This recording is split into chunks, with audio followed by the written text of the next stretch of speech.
Good morning. তোমরা সবাই কেমন আছো? আশা করছি তোমরা সবাই খুব ভালো আছো। আর আমিও খুব ভালো আছি। তো এখন বাজে সকাল 7:30, আর এখন থেকেই আমি আমার ব্লগটা স্টার্ট করছি। আমি আরও সকালে উঠি, কিন্তু আজকে আর উঠতে পারিনি। দেখো, দুষ্টু উঠে পড়েছে, তো ওকে আগে রেডি করে দিচ্ছি। আর আমাকে দেখো পুরো পাগলি পাগলি লাগছে একদম। তো এই যে এখন বাজে, দেখতেই পাচ্ছ, 7:30। তো একদম শাকচুন্নির মতো লাগছে দেখতে। তো এই যে চলে আসলাম, এবার সব কাজকর্ম করে ফ্রেশ হয়ে, মানে ফ্রেশ হয়নি এখনো, মানে নাইটিটা ছেড়ে চলে আসলাম চুলটাকে আগে, সবার আগে পরিপাটি করে নিতে। জানো তো, পরিপাটি না করে নিলে কাজে একদমই মন বসে না। এই চুলের জন্য আমার খুবই অসুবিধা হয়। তাই সকাল সকাল আগে চুলটাকে বেঁধেই নিই, তা না হলে সারা দিনটা একদম খারাপ যায়। আমার আগে চুল না ঠিকঠাক করলে একদম কাজে মন বসে না।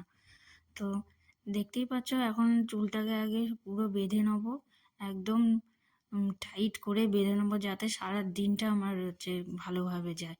সবাই তো কোমর বেঁধে কাজে নামে, আর আমি চুল বেঁধে কাজে নামি।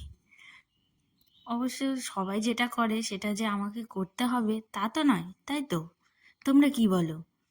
তোমরা আমাকে কমেন্ট করে জানাবে কিন্তু, অবশ্যই কমেন্ট করে জানাবে। তো যাই হোক, তাই আমি আমার মতো, আর সবাই সবার মতো। দেখো, এমনভাবে দেখিয়ে দেখিয়ে দাঁত মাজছি, মনে হচ্ছে আর কোনোদিনও দাঁত মাজিনি। তো একটু ক্যামেরার সামনে ঢং করে করে একটু দাঁত মাজলাম। দেখো, এই দেখো কেমন করে দাঁতটা মাজছে, পুরো আয়না দিয়ে দেখিয়ে দেখিয়ে দাঁত মাজছি, মনে হচ্ছে জীবনে কোনোদিন দাঁত মাজিনি। তা আমি আমার মতো থাকি বলে অনেকের, জানো তো, অনেক রকম প্রবলেম হয়। সবার কি প্রবলেম হয় সেটা তো জেনে আমার লাভ নেই, তাই তো? তো যাই হোক, কার কি প্রবলেম হয় সেসব জেনে তো আমার লাভ নেই। আমি আমার মতো সাধারণভাবে থাকতেই পছন্দ করি, আর আমি এইভাবে থাকতেই পছন্দ করি। তো আমি তো কারোর মতো হওয়ার চেষ্টাও করি না।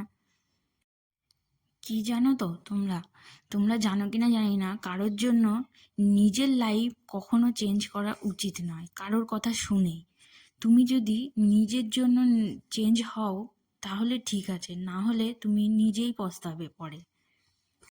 অনেকেই অনেক রকম মন্তব্য করে যে এটা করো সেটা করো, এরমভাবে থাকো ওরমভাবে থাকো, কিন্তু তুমি যদি ঠিক থাকো তাহলে সব কিছু ঠিক থাকবে। তুমি নিজে স্ট্রং হবে তো সব কিছু স্ট্রংভাবেই চলবে। তো নিজে ঠিক থাকলে সব ঠিক।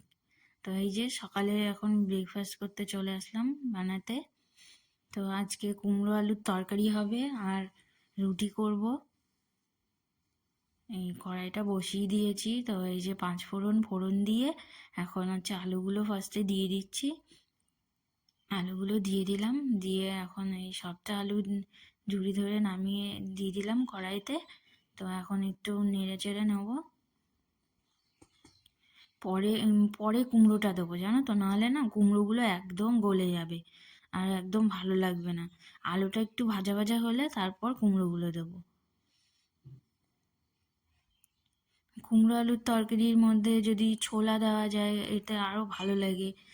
ছোলা টোলা দিয়ে করলে খুব সুন্দর লাগে টেস্ট, আর একটু ধনেপাতা থাকলে খুব ভালো হতো। এখন আজকে আমার কাছে আপাতত এখন ধনেপাতা নেই, তো এমনি আমার একটা সিক্রেট মশলা আছে, তো সেটা দিয়েই কাজ চালাবো।